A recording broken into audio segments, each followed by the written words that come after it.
These individuals take part in the FBI cointelpro stalking operations. These illegal operations have been carried out in near secrecy for decades. Only in recent years has the public gaining awareness spread of these crimes.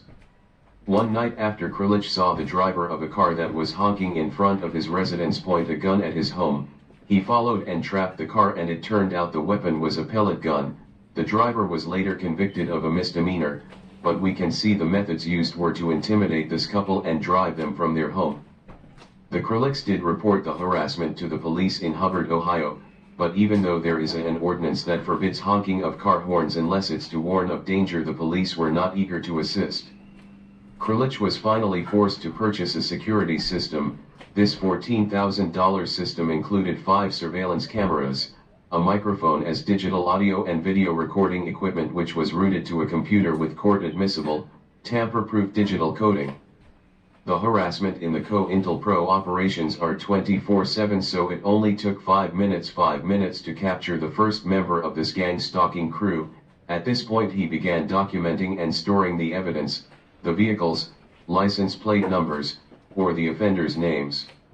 City officials not only refused to take action, many officials, relatives of city officials, even elected officials actually participate in the harassment. Among the hundreds of cars Krilich has recorded, we find vehicles bearing the insignia of Hubbard Township Police, as well as Hubbard Township zoning and fire vehicles from the local fire station, as well as those in Wheatland, Farrell, and West Middlesex, Pennsylvania. The previous cointelpro stalking assassination program operated in secrecy until exposure in the 1970s. The same crimes are being committed today in America against targeted individuals and gang stalking victims. The same local, state, and federal agencies involved, corrupt police, fire and EMS workers participating, the same use of criminal police and FBI informants, as well as community watch members, private and military contractors. Many reports of these crimes have surfaced over the years, yet these agencies continue their assault on innocent civilians as if no law applies to them. The magistrate stated, "It was a big joke. It was a big thing to go by the Kriliches and beat the horn." A large segment of people that apparently know one another have made it into this big joke. "It's the most juvenile thing I've had come into my court in a while. This is stupid, immature, ridiculous, sick, awful behavior. Does anybody have any shame or any sense of decency about the whole thing? It's time to be a little bit better person than the rest of the people in Hubbard who are pulling this crap." Magistrate Patrick F. McCarthy. The Krilichs' website is still active. I imagine their terror campaign continues. The case of Jeffrey Cantor. Jeffrey Cantor was employed with a government contractor when the government began a campaign of harassment against him because of Google's autocomplete feature. In October of 2009, when Cantor worked for Appian, he was performing an online search. He had intended to search for "how do I build a radio-controlled airplane." At the time he was thinking of making the toy for his son's birthday. Instead, when he typed "how do I build a," Google completed the search with the word bomb. This incident resulted in government investigators mercilessly harassing him and even getting him fired from his job. Federal officials visited Cantor at his place of employment and soon after began monitoring his book purchases, computer searches, and attached a GPS device to his car so they could track his every movement. Soon after, the people he worked with at a government contractor would repeat back to him private information only he would know, including information from his emails, his private conversations at home, conversations in his car, even information about his library books. When these incidents angered him, his co-workers would mention a neighbor who went on a murder-suicide. If he remained calm, they would speak of people dropping dead from hypertension. Cantor could only view these statements as veiled death threats. These are the same actions reported repeatedly by individuals targeted in FBI cointelpro stalking operations. These are the same methods used in these operations for decades before the exposure of the program in the 1970s. The passing of the Patriot Act, the censorship of information that is now the norm in the USA, had allowed the modern program to run in secrecy until public awareness began to grow 2 to 4 years ago. Cantor filed a lawsuit in federal court seeking nearly $60 million in damages. He named several government officials as defendants, including Attorney General Eric Holder, Director of National Intelligence James Clapper, CIA Director John Brennan, Defense Secretary Chuck Hagel and Secretary of State John Kerry. The mistaken Google search caused them to wage a harassment campaign against him. The suit states that one time when Cantor visited an adult website on his home computer, he was confronted at work by a coworker who whispered to him, "People who go to porn sites are going to hell." Cantor states that he took his complaints to the Anti-Defamation League, and this only increased the veiled death threats and retaliation from government investigators. Cantor was eventually fired from his job at the Appian Corp. The government harassment followed him when he found jobs with other government contractors, the suit claims. Cantor stated in his lawsuit that instead of going after actual terrorists, the government has been investigating innocent people and violating their civil and constitutional rights in the process. These cases detail the harassment, stalking, cyber-stalking being carried out by our local, state and federal agencies. They show state and federal agents setting out to end careers and destroy lives when they target innocent civilians, yet these are some of the minor offenses undertaken by these agencies. The same crimes committed for decades before cointelpro was exposed are also being committed today in the targeted individual gang stalking operations. These are not limited to harassment, stalking, defamation of character. They also include the drugging and poisoning of individuals, constant break-ins to residences, vehicle tampering, theft, harassment via the legal system, fabrication of evidence, false imprisonment, arson, sexual assaults, psychological warfare, rape, murder.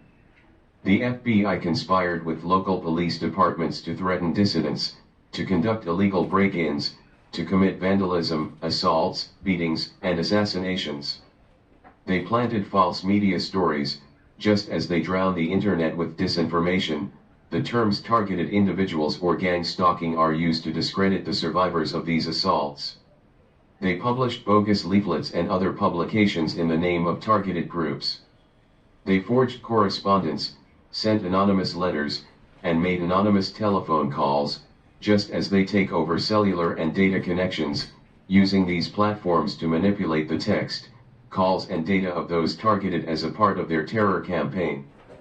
They now block, shut down, manipulate the accounts and websites of those targeted, running denial of service and tax on those targeted with the cooperation of communication companies that take part in these programs. AT&T alone has a $6.5 billion contract with the NSA as part of our intelligence agency's goal to monitor all data and communications in America. These agencies have access to all financial information, block calls, block text, shut down all communication as they launch assault after assault on these individuals. These crimes are committed against the same groups the FBI always targeted: activists, whistleblowers, and groups or individuals that our intelligence agencies feel might pose a threat. These crimes are also committed against any civilian that might have crossed an individual that participates in these programs. In order to maintain the illusion that such programs are needed to fight domestic terrorism, these agencies create terrorist threats, targeting innocent civilians in order to fund their growing criminal syndicate. The case of John Lang. John Lang was an activist in Fresno, California. He often spoke out on news sites and social media against the Fresno police and fire department's practices and the misuse of their budgets. Lang's social media accounts and personal blog contained posts stating that the Fresno County Sheriff's Office and Fresno Police Department were corrupt. He also posted videos that were allegedly from a security camera on the front of his house of what he said were law enforcement members running surveillance on his home. Days before his death, Lang was adamant that Fresno law enforcement would conclude their 7-year-long campaign against him by ending his life. On January 13, 2016, he shared a brief conversation reiterating the reason why Fresno cops were stalking him. Mac McCauley of Granite Bay, California asked Lang, "What occurred in your life to bring you to the attention of the cops, both city and county, that you believe you are being stalked?" Lang responded, Mac Macaulay. I simply voice my opinion regarding local government and politics on local blogs. I also discovered local law enforcement had been running a license plate scanning scam where Fresno cops would scan license plates at retail store parking lots, Save Mart, Vons, Home Depot, etc., in lower income neighborhoods. After collecting hits of violations, they then would pull the unsuspecting drivers over a few blocks away from the store location in a marked police vehicle, claiming they simply came across their vehicle through routine driving patrols. This unethical and possibly illegal activity was simply motivated by profit and unfairly targeted Fresno's poorer residents. I also discovered the Fresno Bee was sharing chat log data with Fresno law enforcement of Fresno citizens who were critical of local Fresno government and Fresno law enforcement. Fresno law enforcement subsequently used the IP addresses in the chat logs provided by the Bee to track down, stalk, and harass those chat bloggers who were critical of local politics and local law enforcement. Since publicly exposing these local law enforcement activities, it's been a constant onslaught of stalking, harassment, and intimidation directed toward myself from Fresno law enforcement. They even tried to set me up and plant false evidence in my home. I filed a request for an internal affairs investigation, and that seemed to enrage them even more. They are simply trying to destroy me by any means possible. I am in constant fear for my life. As Kevin Ariel, a Facebook pseudonym and alias of a known local cop, so eloquently posted to my Facebook page recently, first rule of Fight Club is you do not talk about Fight Club. You should know this, Mr. Lang. End quote. 5 days before Lang died, he had left reporter Corin Hoggard a Facebook comment saying, "Corrupt Fresno cops are going to try and kill me this weekend, possibly tonight." This is no joke. He was soon after found stabbed to death in his burning home. Lang's death was ruled as suicide. Horrific details have emerged of the harassment that he went through for the better part of a year. Many have stated this evidence points to the participation of corrupt Fresno police officers or FBI agents in his murder. Lang wrote this open letter to the DOJ and FBI. Open letter to the US DOJ and the FBI. I am fairly certain that Fresno law enforcement is trying to set me up on some type of charge related to child pornography. I've been trying to figure out why they would send child molester George Adams Ramirez my way when I was renting the property next to me for Don Green. Also, I was at a loss as to how Fresno LE was able to turn so many people against me so quickly. The only thing that makes sense coupled with George Ramirez's situation is if Fresno LE told these folks I was a child porn suspect. Imagine a police officer dressed in his official uniform pulling up in a police cruiser. Imagine the same police officer or detective telling a group of co-workers of the accused or other folks that said person is a bad guy who is under investigation for the crimes of child pornography, and cops would like their help in putting a really bad guy away. This would be a no-brainer for most reasonable people. There is no more heinous, hideous, and inhuman crime than that of a child porn person. This crime evokes more human emotion than any other. And it is to that effect that Fresno law enforcement uses to suit their purpose in my situation. It's Fresno law enforcement's weapon of mass destruction. This would also explain why the FBI shows little interest in my pleas for help. There has long been a belief in law enforcement circles that if someone is guilty of something, then helping that process along by fabricating evidence is completely acceptable. This rationale can provide a loophole for truth and justice to be ignored when an innocent person is charged or suspected of crimes, as it is with my situation. Let this example serve as a warning to all my activist and blogger friends. We are by no means free. If and when the government targets us, we are completely and utterly done, and there is really nothing we can do about it. Through my example, the government is trying to drive home the point that they want obedient, submissive, and loyal subjects. And they will settle for nothing less. I'm also fairly certain I've figured out how Fresno law enforcement handled the actual access and internet distribution of the offensive material. Let's just say that the feds should reinvestigate all child porn cases in Fresno where AT&T Internet Services provided the internet service. Especially cases where the accused had a conflict with the city of Fresno or high-ranking city of Fresno personnel. Other elements are simply handled by planting various elements of false evidence here and there once they enter a residence. That is why Fresno LE was so determined to get a search warrant for an official home entry in my case. As I've mentioned in the past, Fresno LE had already illegally and secretly entered my home, copied my hard drives in order to get a good game plan for the eventual false arrest. There also appears to be a pattern here. Anyone who has ever talked publicly about, accused, or discussed Jerry Dyer's supposed sex scandal with that 16-year-old girl has found themselves in some type of legal peril within a few short years. And with this letter I have for certain signed my death warrant with Fresno LE. Kind regards, John Lang, Fresno, California. John Lang left many detailed accounts of his targeting that can be found on www.targeted.one. Another civilian stalked by police and FBI. Documentation of this stalking including pictures of what appears to be a FBI van in front of his house using surveillance equipment pointed at his residence, ending in the death of this individual that is surrounded by unusual circumstances. The case of Sarah Degeyter. This is from her website The Stalking of Sarah Degeyter.com. This is the documented, true life account of an innocent woman's life destroyed by gang stalking in Texas. Written by Sarah Degeyter. I have been severely gang stalked for the last 4 years and it's completely destroyed my life.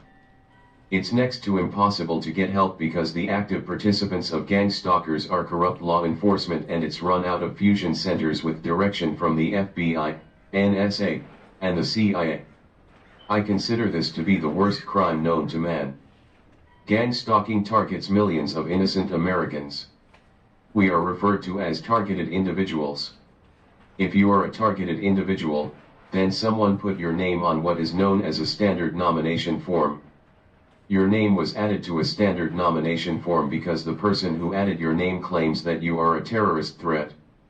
Any person can have their name put on the list via a standard nomination form, and without any due cause or merit. You will never be notified that your name was added to the terrorist watch list, but the slow murder of your life will transpire as government criminals create your new existence of living in the United States of America without constitutional rights. My brother, David Degeyter, and I were added to this terrorist watch list by our stepmom 4 years ago when our father suddenly passed. Our former stepmom spread horrible lies about us, sold all of our father's possessions, and has been leasing our father's house out in Port Arthur, Texas without sharing any of the proceeds with us. Her father is Buddy Davis, who previously worked for the Department of Homeland Security.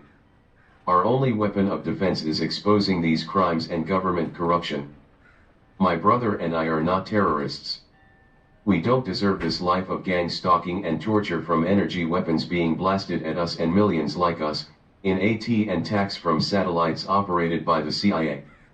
The following posts are my documented personal accounts of my gang stalking in Texas from 2015 to present. You can find these posts on the menu tab. For more fact-based information on targeted individuals, gang stalking, government corruption, and direct energy weapons, please visit targetedjustice.com. Sarah had posted this to her personal website about 2 months prior to being assaulted in Houston, Texas. In the FBI cointelpro stalking program, targeted individuals are monitored 24/7, smart devices are hacked, the targeted individual is often surrounded by individuals taking part in the program, internet Wi-Fi connections are hacked. Sarah Degeyter had traced the IP addresses found to be on her online accounts to the houses surrounding her residence. One of the IP addresses found was coming from a house surrounding her was linked to an ex-Harris County Sheriff's deputy. Her residence was broken into in March of 2020, as 3 men began busting out windows and prying her door open. She called her brother David Degeyter. David is also a cointelpro stalking victim. David immediately called 911 in Houston, Texas. The men at Sarah's residence broke into her home and she was beaten and raped at gunpoint, raped by one of these men as 2 watched and recorded this. The rapist stated he was one of her gang stalkers. After the assault, the rapist asked Sarah where her cell phone and black briefcase was. Having never been to her residence before, this man should not have known she had a black briefcase. This is where Sarah had placed her SIM cards that were taken from her security camera. This man wanted to take evidence that Sarah had gathered of the police and FBI stalking operations she is a survivor of. Sarah's stalking continued. She fled to Fort Worth, Texas, almost a 4-hour drive from Houston, Texas. The organized stalking she had lived with for years of course continued. For this stalking to continue it had to be a very well-funded and a highly organized criminal campaign. She took pictures of these stalkers and tried to continue documenting these crimes as she always had.